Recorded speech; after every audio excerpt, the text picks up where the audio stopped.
Welcome to Indai's Japanese Kanji. Kanji for today.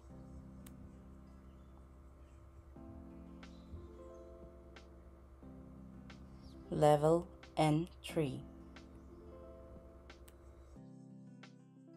Ang magre-recite po ngayon is si Kabuwak in Japan-san. Maaari po kayo mag-unmute? お疲れ様です。よろしくお願いします。よろしくお願いします。はい、kanji po tayo ngayon po. Ano po? Nakikita niyo po? Opo. Hi. Basahin ko po or kayo po magbabasa po sa Japanese? Kanji dai 4週kao? そうです。買う。Ano po ang kao sa Taglish or English or Tagalog? Use po? Kao wa. Bumili. Kaimas pala. Hi, bumili. Kao. Ano po? Pag sinabi pong kaimas, bibilhin. Opo. Hi. Tsugi ikimashou. 2日目? Hi. 広告メール? はい。広告メールですね。広告。はい。広告メール。In Taglish po or English po, ano po siya? Today's advertisement mail? そうですね。はい。Advertising email po. Advertising pala. はい。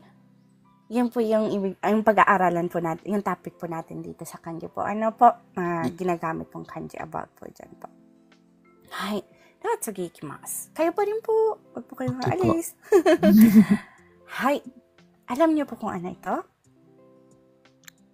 Koku? So, desu. Koku desu. 7 strokes. Then, ginagamit po siya sa salitang? Koku. Hai. Pag sinabi pong kokoku? It's advertisement po.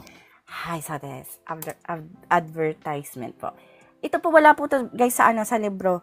Dinagdag ko lang po. Ano po ang? Kokuhaku. Hi, ano po ang kokuhaku guys? Maraming may gusto dyan. Ano pa?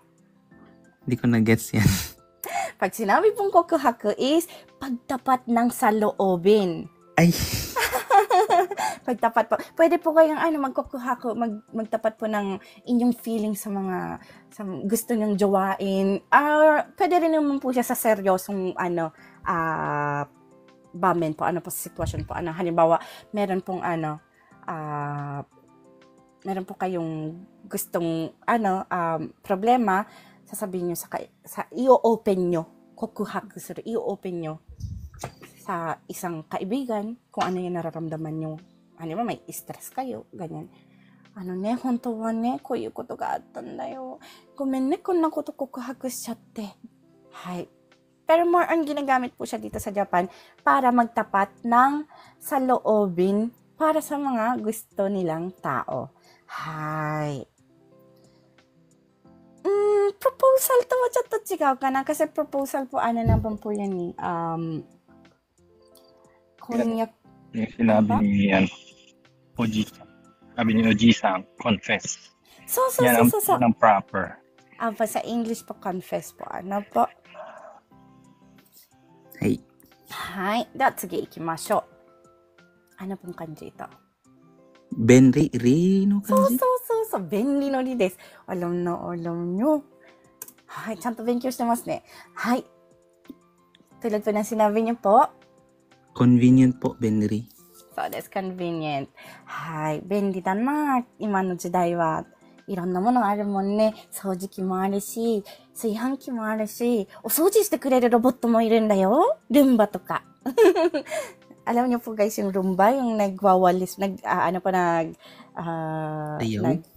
nagsasoujiki po. Ano pa? Soujiki pa. Vacuum po ng floor. Meron po akong Roomba. Meron pa akong iba, iba po yung tawag. Nalimutan ko yung name niya. Nagpupunas naman po siya ng sahig ko. Hi. Hi.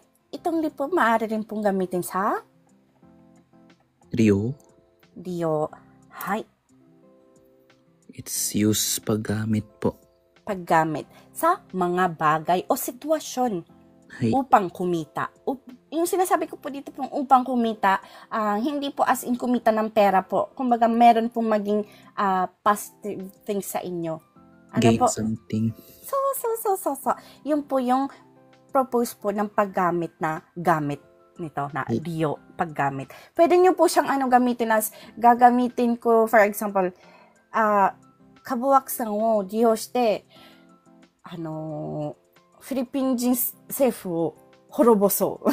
Hala, nak, hindi totoo yun. Kumbaga, gagamitin ko si Kabuwakin-san para tapusin ang Pilipinas. Pero joke lang po yun. Hindi po as in joke. Kumbaga, nagbibigay lang po ako ng isang example para malaman nyo po kung saan po ginagamit po tong word po na po ito. Alam nyo po yung mga tao pong mga plastic, mga baliktaran, kumbaga, manggagamit. Aray ko po. Yung mga tao po, yung ginagamit nila, yung terms mong gagamitin po nila is dio. Hay. Tataya gagamitin ko lang si PK-san para magkaroon ako ng boyfriend, para may issue kayo sa akin na guwapo. Naririnig po rin ko yan po sa sa mga supermarket. Goryo itadaki arigatou gozaimasu. Opo, kasi ginagamit niyo ang supermarket para mamili kayo para sa inyong kabuhayan. Kaya dio po ang ginagamit po doon na term po. Ano po? Hi. So marami po kasi nagka-question sa akin. Ano po Inday ang pagkakaiba ng dio at saka ng shio? Ang shio is as in paggamit lang po siya. Wala pong halo pong intention na kumita or kumbaga para sariling pakanan. Hindi po yun po yung yung shio po. Po. Talagang lang po siya, literal na paggamit po. Paggamit ng bagay, paggamit ng baso, yun doon po siya ginagamit. Hindi po paggamit ng sitwasyon, paggamit ng tao. Ano po? Hai. Tsugi no kanji desu ne. Parang ito po yung favorite kanji ko po sa supermarket. Waribiki? Wari? So. 割とか割るとか割れとかですね。割れるとかですね。そっか。はい。合ってますよ。割引に使いますよ、これ。はい。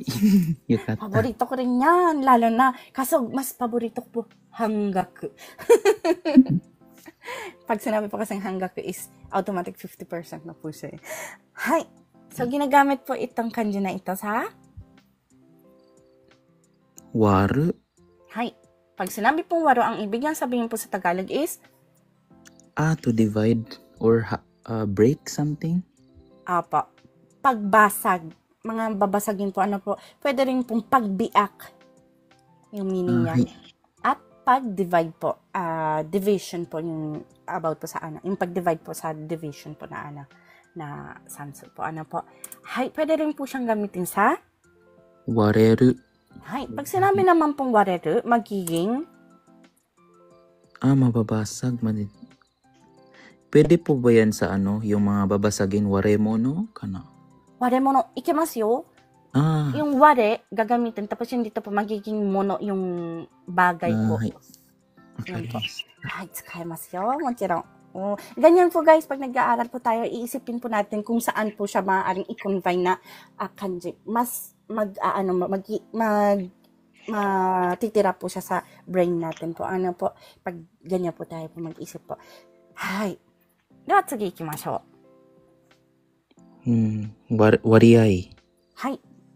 Ang ibig po sabihin ng wariai is? Ratio. Ratio, pero more on? Percentage siya. Hay. 例えばね、私の日本の血の割合は 50% かな。Ibig po sabihin nun, ang percentage ng aking dugo as a Japanese, nasa 50% siguro. Ayan. Hay. Wariai. Percentage po. Ano po? Hay. Hay. Saigo desu ne. Hay. Paborito nyo. Waribiki. Paborito nyo. Ano po siya? Discount. So desu. Waribiki is discount. Paborito. Hindi nyo lang yung paborito. I'm sure marami pong paborito ang salitang niya. Hay. Dito po tayo sa last nyo pong i-decide po. Ano po? Ito po ay cut out from our free entry lesson class. Sa taong 2025, may free entry lesson class po tayo sa TikTok tuwing MWF at 8 p.m. Japan time. Kung nais niyo pong sumali, maaari niyo po akong hanapin sa pangalang Inday in Japan o @Mark_Inday in JP. Please follow me and stalk me sa araw at oras na aking nabanggit. Thank you for watching and please continue supporting me, follow me, and share my videos for more contents. Maraming salamat po. Hanggang sa muli.